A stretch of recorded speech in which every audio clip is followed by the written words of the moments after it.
breaking news today. A fight has broken out at the Red Dragon Inn, and I'm going to tell you all about it. But first, a word from our sponsor. Slugfest Games. That's it. Red Dragon Inn is a board game, if you are not aware, with many expansions, and we're going to tell you about all the great expansions for this game. But what is Red Dragon Inn? You're a group of adventurers, and you've all gone and you've fought the monsters in the dungeons and the caves, and you're all ready to go back to the bar. So you head over to Red Dragon Inn, where you drink your troubles away, gamble your money away, and fight each other to the death! Not actually death, just until you pass out. So in Red Dragon Inn, you play a different character, and each character has their own deck, and in this deck are multiple sets of cards, actions sometimes, anytime, cards that you can play that can either affect somebody's fortitude, their alcohol content, or just help you in general. Each character has a different playability to help them gamble more, help them fight more, depending on the character. And basically, you want to be the last one standing in the bar. So in the Red Dragon Inn, you can buy people drinks with your money, you can fight people, or basically you just gamble. If you run out of money, the winch kicks you out of the bar. You're not paying for drinks. If your alcohol content and your fortitude meet each other, you pass out, you're not buying drinks, getting kicked out of the bar. That's how it works. Last one standing in the bar wins. So, these are all the different expansions. We're going to start with the base game. Red Dragon Inn 1. It's the original. All the characters are very basic. There's not a lot of stuff that goes along with them, extras. However, they hold up so well, and they're evenly balanced with the later characters that have lots of different expansions. You've got the Priestess, Deirdre, very defensive. You've got Fiona, the fighter. She hits very hard and consistently. You've got Gurky, who loves money. He is literally the best or second best gambler in this game. You want to gamble? Play with Gurky. Zot, with his bunny rabbit Pookie. He has some weird mechanics and a little bit of tricks. It's all in Red Dragon Inn 1. Red Dragon Inn 2, standalone game. Most of the expansions for Red Dragon Inn are standalone games. Dimly, the dwarf fighter. Very, very strong. Money, drinking. Got some defense, but he's a dwarf. Eve is an illusionist, which means that she's very tricky with some of the cards that she has. Fleck is a bard, which basically means you can just pass your drinks off to other people. And then you have Gog, who's a half ogre. He hits hard, but he is the most lovable character in the deck because his flavor text is wonderful. Flavor text in this game, great. Moving right along, our next story, Red Dragon Inn 3. Red Dragon Inn 3 introduces side decks, and it probably has some of the best characters in this game. It has Kaylin with a pixie wolf companion, and depending on how her wolf's feeling, it's how she's playing in the game. We've got Frink, the brewmaster alchemist, and he is very good with the drinks. He's going to pass them around to everybody. Then we've got Serena. She's a paladin, but depending on how pious she's feeling at that particular moment is how much she's going to hit. And then we have Wizgil, who's a gnome artificer, and he tinkers a lot, and sometimes that blows up in his face, but sometimes it does really great things for him.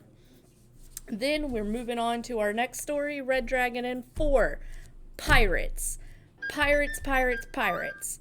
We've got Bryn, the boatswain. He hits hard and retaliates. And then we've got the Captain Whitehawk. She's great with money and with drinking. Also, she's the captain, so she can use that against you a couple times. We've got Remy, the first mate. He marks different players and then hits harder to the players that he's marked. And then we've got Tara, the blind navigator. First off, how do you navigate while you're blind? Well, Tara does it, and she can drink herself under the table before anybody else. But she's great. She's blind, but she navigates. Then we've come up with Red Dragon Inn 5. Red Dragon Inn 5 is a giant box.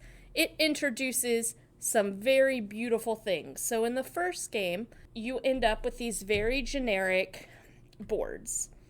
But once you hit Red Dragon Inn 5, it introduces character-specific boards and character-specific divider cards for everything that has been created up into that point.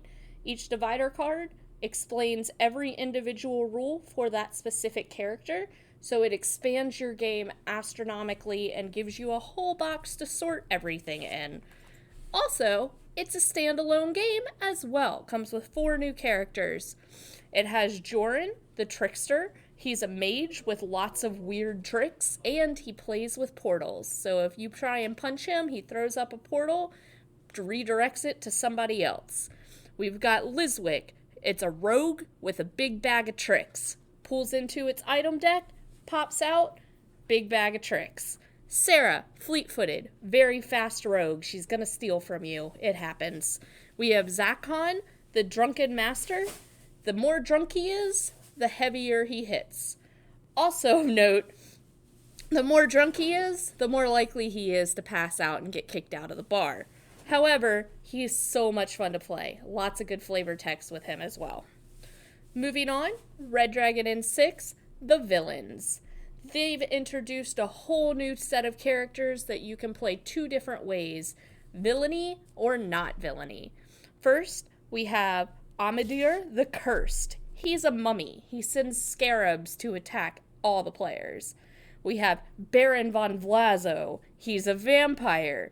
He has weak cards, but as he sucks people's blood, he can build up tokens and then attack a lot harder.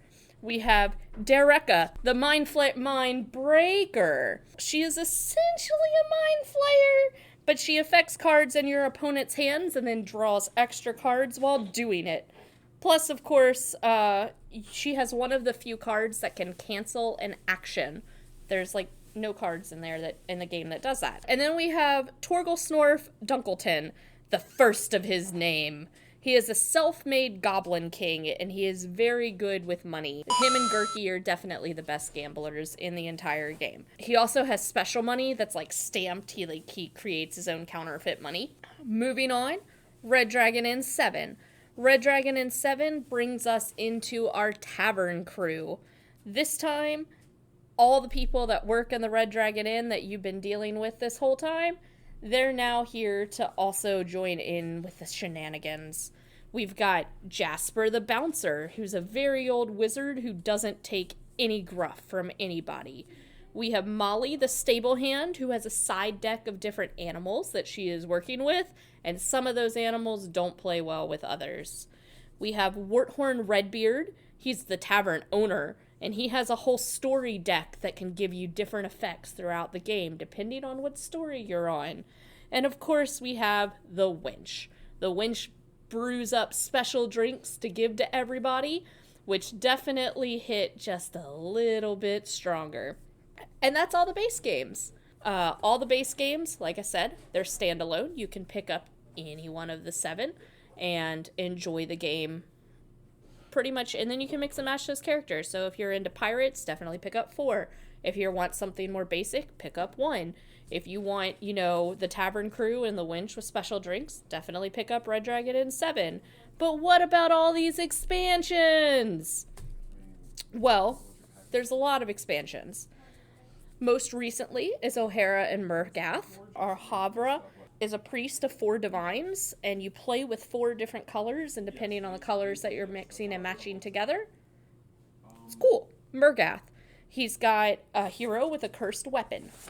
And then you've got Spike and Flower, the Munchkin crew. If you've ever been obsessed with Munchkin, pick up this set. It is also the only expansion that is 2-player compatible. All the expansions that are 1 character or 2 characters, you have to have a base game to play with them. But Spike and Flower actually come with their own drink deck, and you can play them one-on-one. Plus, it comes with a bookmark for Munchkin, so if you like Steve Jackson games, pick it up as well. Then we have Adonis and the Lich King. Adonis is a handsome bard that comes with knots instruments that he can break. When he breaks his instruments, he fights harder. The Lich King, he's a villain, and he kind of is a skeleton, and he can break off his fingers as life points, and when he breaks off his fingers, they have rings on them, and so that counts as gold. So he basically just throws his fingers into the gambling pot. Heat and Nitrile is another expansion. Keat is a treasure hunter, kind of Indiana Jones. He's a kobold. Nitral is a goblin zapper who basically just throws bombs at everybody, and he also gambles with his bombs, which seems kind of crazy. Since you're in a bar, you probably shouldn't have bombs in this inn. And that's all the 2-pack ones. Then we have 1-pack expansions for individual characters that you can carry around with you. We've got Howden the Unhinged, who's a voodoo master. He basically takes up some totems and uses his totems to build up more powerful spells before sending out his voodoo. We have Zariah, the summoner. She has a bunch of little animal pals, and when they mold together, they become a chimera and hit harder. We have Wrench, who's a kobold artificer. He makes little contraptions. He's personally one of my favorite characters. He makes little gizmos, and then he ticks them all down, and he never hits hard, but if you can get enough of his gizmos on the table, all of them tick down, everybody's dead. It's great. Brother Bastion, cleric. He is very, very pious. Nothing in his hand is powerful. It could be powerful, but it's not. So, what you do, I'm nice, and I'm great, and I'm not going to hurt you, and instead I'm going to take this little prayer token, and eventually I'm going to collect enough of these prayer tokens to do significant damage or significant healing to myself. Little pinks. And also, he basically can ignore every drink. He's just like, you know what? I don't drink. I don't gamble. I don't do anything. It's great. Osric, the Adept, is an elementalist, and depending on his element, you can build up combos, taking out the opposition. Our witch doctor, Natalie, she's a troll that debuffs everybody, so they're getting hit a lot harder. We've got the raging barbarian, Cormac the Mighty. Cormac hits hard, builds up all of his rage, then hits a lot harder. Erin, the ever-changing. She is a druid that can either be a bear, a raven, a tree, or just her druid self. As a tree, she does nothing. But also, you can't hurt her. She's a tree. As a raven, she can't drink very well, but she steals a lot of gold. And as a bear, well, bears don't take a lot of alcohol, but he also has a big hand, so he splashes gold everywhere. Then we have Pookie, the rabbit. Remember Zot's rabbit from Red Dragon Inn 1? Well, Pookie's his rabbit, but now he's his own character. How does that work? I don't know. He's definitely a raging rabbit. If you imagine the little rabbit from Monty Python and the Holy Grail, that's what this rabbit is. After that, we have the newest characters and boxes that came out. The Smorgage Box. The Smorgage Box is just a giant empty box for you to store more characters because Red Dragon Inn 5 can't fit them all now. But inside the Mortgage Box comes with your very own cook, Roxana, the adventurous chef. As you play cards, you get ingredients, and you use the ingredients to build more powerful meals in your deck, sending them off to people, possibly poisoning them. Don't know. There's also Kronos, the Time Mage. Kronos, the Time Mage comes in Battle for Graveport, the board game, which is separate from Red Dragon Inn. It's kind of the same concepts. He basically just travels through time and reevaluates, oh, you didn't hit me back then. I stopped that from happening. Coming soon, Piper and Ripsnarl, a hunter ranger versus a villain werewolf.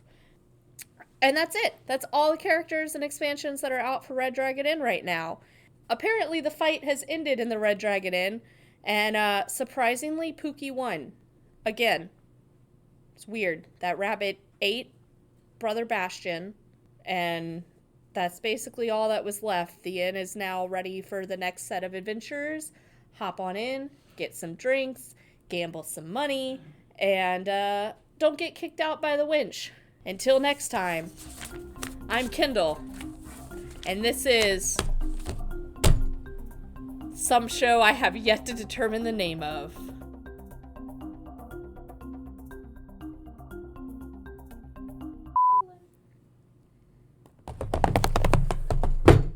I just wanted to do that. Our sponsor, by the way, Slugfest Games. You gotta make up a song like Titanium Power. Oh, hang on.